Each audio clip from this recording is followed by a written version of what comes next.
Be me, 29, single, and apparently about to lose my shit over something that shouldn't matter. I've always considered myself pretty self-aware. I go to therapy sometimes. I read articles about emotional labor and communication styles. I know what gaslighting is. I'm not one of those girls who plays games or leads guys on. Except maybe I am. His name is Robert. We met during freshman orientation at State, both of us awkwardly hovering near the snack table, while everyone else seemed to already have friend groups. He made a joke about the stale cookies. I laughed, and that was it. 7 years of friendship. Robert's a graphic designer now, does freelance work, makes decent money. He's the kind of guy who remembers your coffee order and actually listens when you talk. Not in a creepy, nice guy way, just genuinely thoughtful. The kind of dependable that feels boring until you don't have it anymore. He asked me out senior year, spring formal. I turned him down gently, said something about not wanting to risk what we had. Translation: I was interested in Chad from my economics class who barely knew I existed but had really good arms and a Jeep. Robert took it well. We stayed friends. 2 years ago, after I got ghosted by a finance bro I'd been seeing for 3 months, Robert and I had a wine night. I was crying on his couch, and somewhere between the second and third glass, he tried again. Said he'd always felt something. That maybe timing was better now. I told him he was too important to me to mess up with dating. What I meant was, I'm not attracted to you, but I really like the attention. I didn't think of it that way at the time. I genuinely believed I was being considerate, protecting our friendship. But looking back now with 7 years of hindsight and a stomach full of dread, I can admit the truth. I wanted him around, just not like that. And Robert stayed. He always stayed. Last year when I moved apartments, Robert showed up with his truck at 7 a.m. on a Saturday. Loaded boxes for 4 hours while I mostly supervised and ordered pizza. When some drunk guy got aggressive on a date and wouldn't let me leave the bar. Robert picked me up at 11 p.m., no questions asked, and waited in the parking lot until I got to my car safely. When Chad, different Chad, finance Chad, love-bombed me for 6 weeks, then vanished after I slept with him, Robert listened to me cry for 2 hours on the phone, told me Chad was an idiot, told me I deserved better. Last month, I called Robert at midnight having a breakdown about work. My boss had implied I wasn't leadership material in a meeting, and I spiraled. Robert talked me down, made me laugh, reminded me of projects I'd killed, stayed on the phone until I fell asleep. I'd text him, "Miss you," after a few drinks. He'd always respond with something sweet. I'd ignore it the next day when I was sober. I'd touch his arm when I laughed at his jokes, then pull back if it felt like too much. We had standing coffee dates every other week. Just us. I got quietly annoyed when he mentioned downloading Hinge once. He deleted it a week later without explanation. I told myself this was just what close friends did, but I knew. Somewhere under all my rationalizing, I knew he still had feelings. And I kept him close anyway, because it felt good to be someone's priority without having to make them mine. 2 days ago, Robert texted asking to meet for coffee. Our usual spot. Robert seemed different. Lighter. He had this energy I wasn't used to, like he'd been carrying something heavy and finally put it down. "I have news," he said, smiling in a way that made my stomach twist before I knew why. "Okay?" I tried to match his energy. "I've been seeing someone. Emily. We met through that hiking group I joined a few months ago." He paused, watching my face. "It's getting really serious. Like, I think she might be the one." The coffee shop went muffled. I heard him talking, something about Emily being a teacher, how easy it was with her, how happy he was, but my brain got stuck on the one. I forced my face into a smile. "Robert, that's amazing. I'm so happy for you." My knuckles were white around my coffee cup. He kept talking, telling me about their first date, how Emily loved terrible reality TV like he did, how they'd already planned a weekend trip to Asheville. I made appropriate noises, asked appropriate questions, felt my chest getting tighter with every answer. when we hugged goodbye, I held on a second too long. Robert didn't seem to notice. I went home and told myself I was just adjusting to change. Friends get girlfriends. It's normal. I have other friends. But I couldn't shake the feeling that something had been taken from me. I spent the next 3 days pretending everything was fine, except I kept checking my phone hoping Robert would text. He used to send me random memes throughout the day, dumb stuff about marketing fails or screenshots of weird client requests. My phone stayed quiet. Wednesday night, I had a situation at work.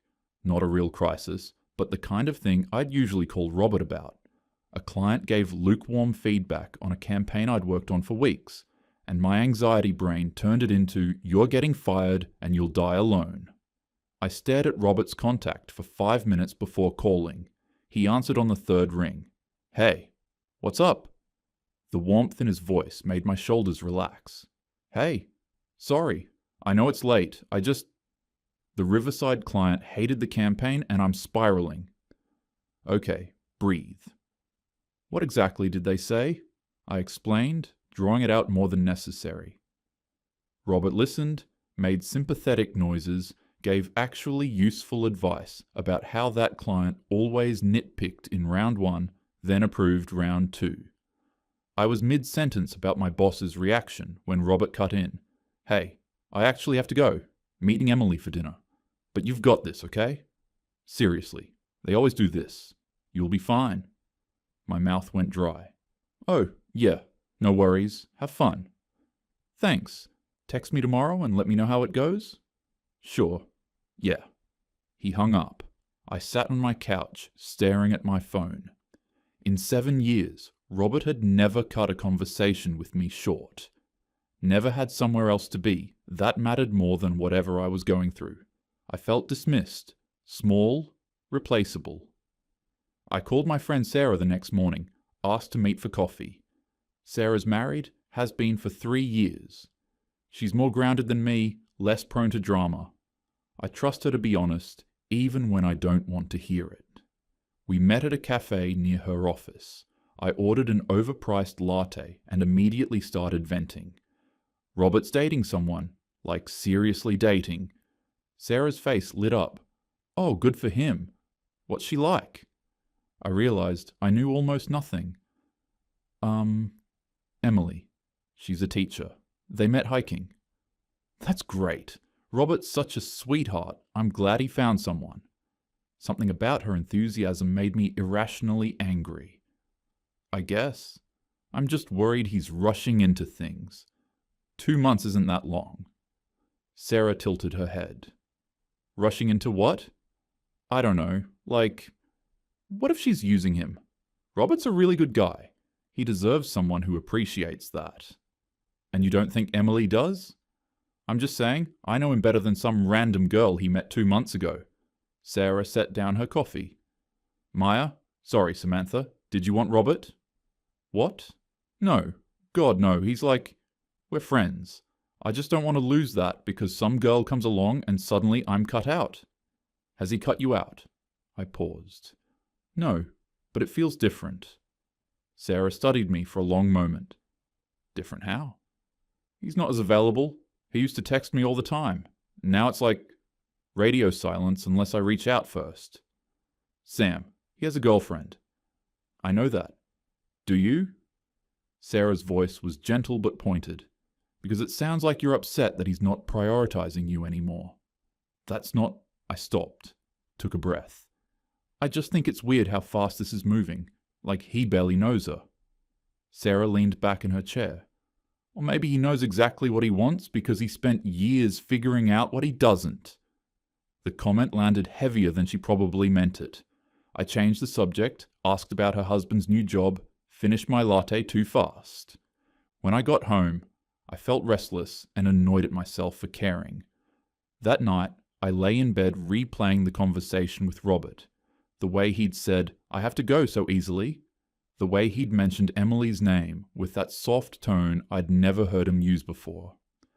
I told myself I was being ridiculous. Friends grow apart sometimes when they get into relationships. It's normal, but it didn't feel normal. It felt like losing something I didn't know I had until it was gone. I found out through our mutual friend Tyler that there was a birthday party coming up. Tyler's 30th, rooftop bar. Robert was bringing Emily. IRSV, P-Ed yes immediately. I spent an hour getting ready for Tyler's party. Tried on 4 different outfits before settling on a black dress.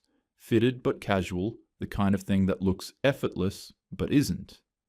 I told myself it was just because I hadn't been out in a while. I didn't ask myself why I was thinking, would Robert notice this one? My roommate Jess left before me. I showed up fashionably late, which I immediately regretted because the rooftop was already crowded and I had to navigate through clusters of people I half knew from college. Tyler grabbed me in a hug. Sam, been forever, bars in the corner, birthday shots at 10. I was mid-laugh at something Tyler said when Robert walked in. With Emily. My breath caught, not because Emily was stunning, though she was pretty in a wholesome girl-next-door way. Light brown hair, genuine smile, floral sundress. But because of the way Robert looked at her. I'd never seen him look at anyone like that. His hand rested on her lower back as they navigated through people. Protective, natural. Emily said something and leaned into him, laughing. He kissed the top of her head without thinking about it. 7 years. I'd known him for 7 years. He'd never been that comfortable around me. Robert spotted me and waved. My stomach flipped. He brought Emily over immediately. Sam. Hey. He hugged me with one arm, kept the other around Emily. This is Emily. Em, this is Samantha. I've told you about her. Emily's smile was warm and open. Oh my God, finally! Robert talks about you all the time. It's so nice to finally meet the famous Samantha. All good things, I hope? I tried to sound playful. Definitely, Emily laughed. He said you two have been friends forever. The word friends felt like a slap. I smiled tighter. Yeah, since freshman year. Feels like a lifetime ago. We made small talk. Emily asked about my job, seemed genuinely interested. She told me about teaching 3rd grade, how chaotic but rewarding it was. She was easy to talk to, warm, the kind of person you'd want to be friends with under different circumstances. I hated her. Not really. I hated that I couldn't hate her. They drifted off to say hi to other people. I grabbed a drink and posted up near the railing, watching. Robert was different with her. Relaxed. He laughed louder, touched her casually, hand on her waist, fingers laced with hers. With me, he'd always been slightly careful, like he was afraid of doing the wrong thing. With Emily, he wasn't afraid at all. I spotted them later near the bar. Emily was talking to Tyler, and Robert was just watching her with this stupid, soft look on his face. The kind of look I used to see directed at me before I'd redirect the conversation or check my phone. I engineered a moment alone with Robert when Emily went to the bathroom. Hey, I said, sliding up next to him. Remember when we convinced Professor Hendricks that synergy was a drinking game?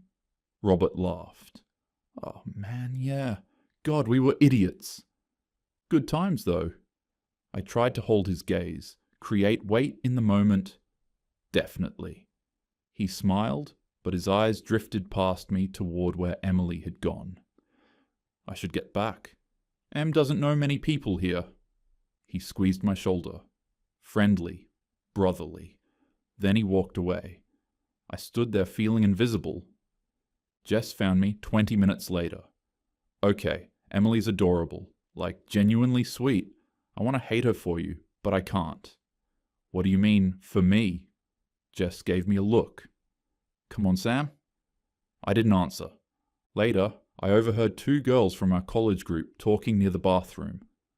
Robert seemed so happy. Right? Emily's really good for him. Like, he was always kind of waiting around, you know? It's nice to see him with someone who's actually into him. The words actually into him hit like a fist to the gut. I watched Robert and Emily leave early. She had an early shift teaching. He hugged everyone goodbye, including me. Warm but brief. Emily gave a little wave. As they walked out hand in hand, something cracked open in my chest. I realized with creeping horror, I had this. I had someone who looked at me the way Robert looks at her, and I took it for granted.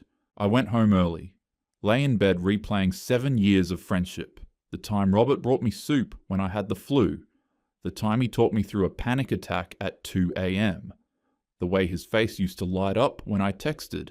I told myself I was protecting the friendship, or not ready after my exes. But the truth crept in like cold water. I liked the attention without the commitment. I liked being his priority without him being mine. And now he was someone else's priority. I couldn't sleep. My brain wouldn't shut up. Robert doesn't really know Emily. It's only been 2 months. Maybe she's not who she seems. Maybe he just needs to be reminded of what we have. Maybe I wasn't too late. I spent the weekend researching Emily, not obsessively, just strategically. Her LinkedIn showed she graduated from state, different year than us. Elementary education degree, volunteered at an animal shelter. Her Facebook was mostly private, but her profile picture showed her with a golden retriever. She seemed fine, nice, even. Basic, maybe. Very Midwest, wholesome. I called Sarah Sunday night. I think Robert's moving too fast with Emily. Sarah sighed. Samantha. I'm serious. 2 months and he's already talking about her being the one? That's not like him. What exactly is wrong with her? Nothing. That's the point. She's just very simple.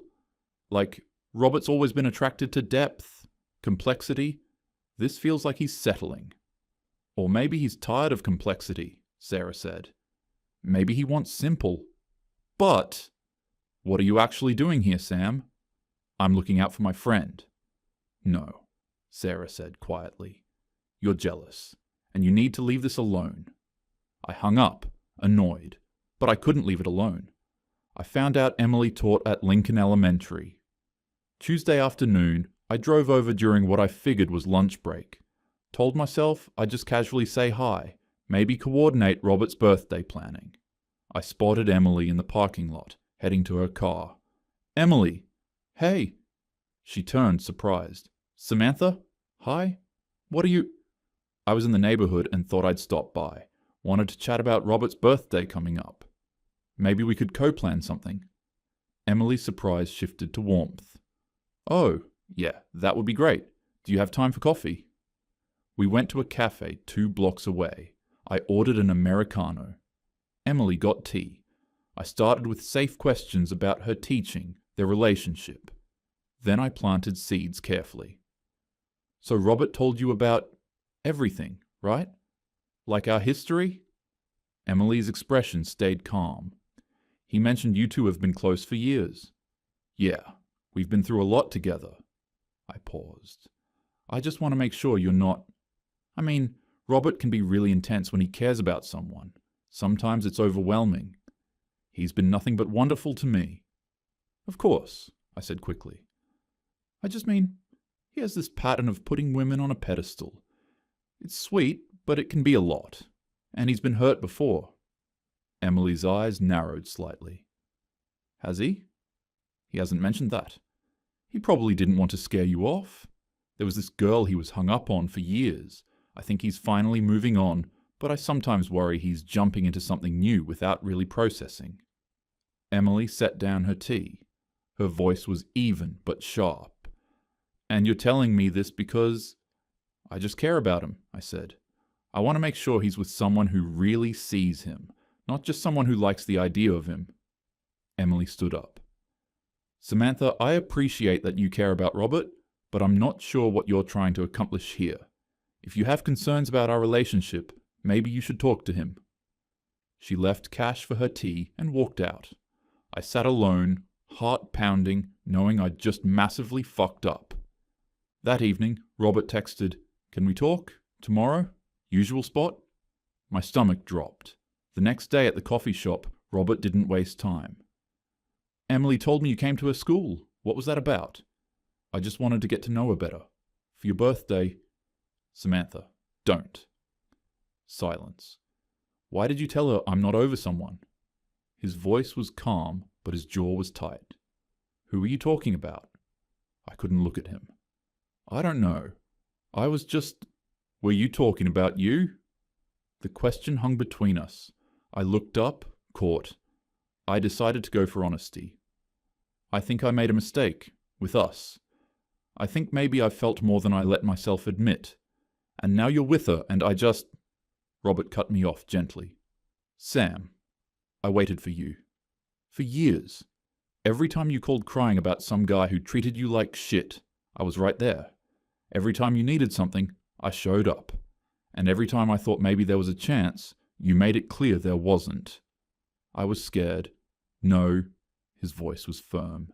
You weren't scared. You didn't want me. Which is fine. You don't owe me attraction. But you don't get to decide you want me now that I'm happy with someone else. But we have history. History isn't enough. Emily sees me. She chooses me. Not because I'm convenient or because I'm there. Because she wants to be with me. That's not something I'm giving up. My eyes stung. You're really choosing her over me? Robert's expression softened, but his voice stayed steady. I'm choosing someone who chose me first. He stood, put money on the table for both our coffees. I hope you find what you're looking for, Sam, but it's not going to be with me. He walked out. I sat there, humiliated and heartbroken, while my coffee went cold. I called Sarah that night, sobbing. She came over with wine. We sat on my couch while I ugly cried into a throw pillow. He basically said I never cared about him. Sarah poured wine. Did you? Romantically? I don't know. Maybe. I think so now. Sam. Sarah's voice was careful. You had 7 years to figure that out. You can't be mad that he stopped waiting. So I'm just supposed to be happy for them. You don't have to be happy, but you do have to let it go. He's not yours to lose anymore. Then Sarah said the thing that actually broke through. You kept him around because it felt good to be someone's priority without having to make him yours. That's not friendship, and it's definitely not love. I wanted to argue. I couldn't. Over the next few weeks, I stopped going to group hangouts, made excuses when Tyler invited me out. I heard through Jess that Robert and Emily moved in together after 6 months. Tyler mentioned once that Robert seemed the happiest he's ever been.